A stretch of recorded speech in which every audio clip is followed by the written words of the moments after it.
Bismillahirrahmanirrahim. Assalamualaikum warahmatullahi wabarakatuh. Alhamdulillah, kita masih diberikan kesempatan oleh Allah Subhanahu wa Ta'ala untuk mengikuti dan menjalankan ibadah puasa di bulan Ramadan ini. Dan alhamdulillah kita bisa mengikuti program Syiar Ramadan selama bulan Ramadan ini, dan sekarang ke episode yang ke-24. Nah, di sini saya ingin berbagi sedikit ilmu kepada para penonton yang ada di rumah dan dimanapun kalian berada mengenai sebuah Ramadan, hati, dan pikiran. Di mana dalam berpuasa kita diwajibkan untuk menahan nafsu, menahan lapar, dahaga, dan segala hal-hal yang berkaitan dan akan membatalkan puasa kita. Sebagaimana yang telah Allah firmankan dalam surah Al-Baqarah ayat 183. Di sana menjelaskan bahwasanya kita sebagai umat muslim diwajibkan untuk melakukan puasa Ramadan, yang mana nantinya akan berguna untuk meningkatkan derajat kita sebagai orang-orang yang bertakwa karena kita telah melakukan puasa Ramadan. Dan puasa Ramadan sendiri mempunyai berbagai manfaat dari segi dimensinya, yaitu dari segi dimensi manfaat dari rohani, jasmani, dan fisik atau metafisik, dan lahir ataupun batin. Nah, sebagaimana sabda Rasulullah SAW dalam sebuah hadis, dia mengatakan bahwasanya li as-saumi farhatani, yakni farhatun liqa'il iftar wa farhatun liqa'i rabbih. Yang mana di situ dikatakan bahwasanya orang berpuasa itu mempunyai dua kebahagiaan, yaitu ketika berbuka puasa dan ketika ia berjumpa dengan Rabb-nya atau Allah. Maksudnya berbagi ketika berpuasa ini bagaimana? Di sini kita ketika adzan berkumandang, kita akan merasakan bagaimana rasanya dan senangnya kita telah bisa menyincip minuman dan makanan untuk melepas rasa dahaga dan haus kita. Kemudian liqa'i rabbina, di mana di situ setelah kita berbuka kita akan menegakkan sholat maghrib dan bertemu dengan Rabb kita, yaitu Allah Subhanahu wa Ta'ala. Kemudian Ramadan ini sendiri juga mengajarkan kita bagaimana hidup berkesederhanaan dan mengetahui bagaimana rasanya, sengsaranya orang-orang di bawah kita yang tidak bisa menikmati kehidupan yang seenak para kaum yang berderajat seperti orang-orang kaya yang bisa makan dan hidup hedonisme. Kemudian di sini juga dengan berpuasa kita juga dapat menjadikan tubuh kita menjadi sehat. Karena apa? Sebagaimana para penelitian biologis, kimiawi, dan lain-lain menjelaskan bahwasanya dengan berpuasa akan melancarkan pencernaan kita, karena di sana asupan tubuh kita, metabolisme, air, apapun itu di saat berpuasa telah terkontrol dengan baik, secara baik oleh organ tubuh kita.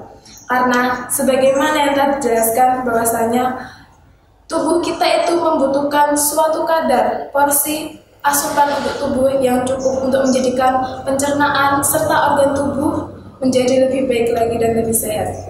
Hal itu juga dijelaskan bahwasanya dalam Al-Quran, sebagaimana Allah melarang kita untuk makan yang berlebihan dan juga makan atau minum berlebihan, serta kita dilarang makan sebelum kita lapar dan berhentilah makan sebelum kita kenyang.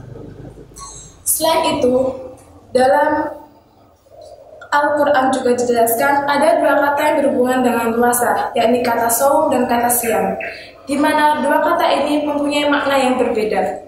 Secara dimensi bahasa Arabnya, berdasarkan makna, secara indikasinya bahwa siam ini bermakna sebuah puasa yang secara fisik. Maksudnya secara fisik ini, dalam berpuasa kita diwajibkan untuk menahan rasa lapar, haus, dahaga, serta menahan diri kita, hawa nafsu kita, pikiran kita, ataupun apapun yang berhubungan secara fisik, agar hal tersebut tidak menimbulkan suatu kemudaratan yang nantinya akan menyebabkan puasa kita menjadi batal.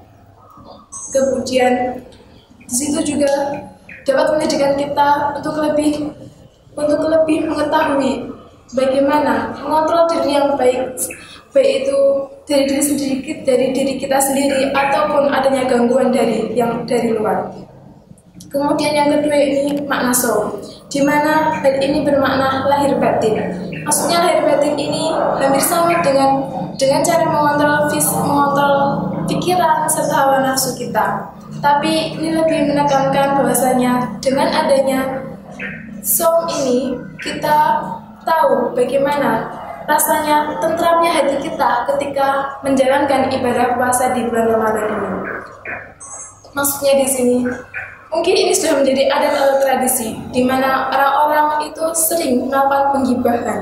Nah, sebenarnya efek atau dampak dari gibah itu akan menyebabkan hati kita tuh sakit atau ada yang mengganjal. Oleh karena itu, kita di sini apabila berpuasa di bulan Ramadan ini mempunyai sebuah keuntungan yang luar biasa, yakni hati kita menjadi tentram, tenang, dan kita dilarang untuk berbicara yang tidak sesuai karena hal tersebut akan mengurangi pahala dan dosa. Lebih baik kita menggunakan mulut kita untuk mengaji Al-Quran, yang mana nantinya akan kita mendapatkan pahala di setiap kata ayat-ayat Al-Quran atau huruf-huruf Al-Quran yang kita lantunkan selama kita membaca Al-Quran tersebut.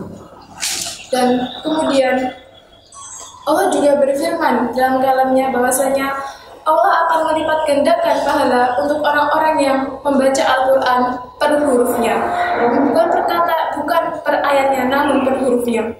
Maka nikmat dan manakah yang kau dustakan lagi, bahwasanya bulan Ramadan ini sangat banyak akan manfaat faedahnya baik secara fisik maupun non fisiknya. Maka marilah kita gunakan kesempatan sebaik ini yang mana akan jarang sekali datang. Bahkan tidak semua orang bisa menikmati bulan Ramadan ini, karena tidak semua orang mendapatkan ridha Allah untuk melakukan puasa di bulan Ramadan ini.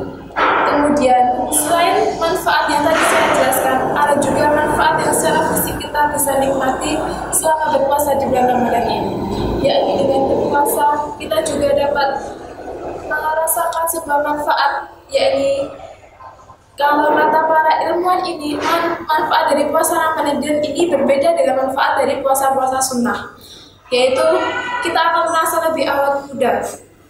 Kenapa?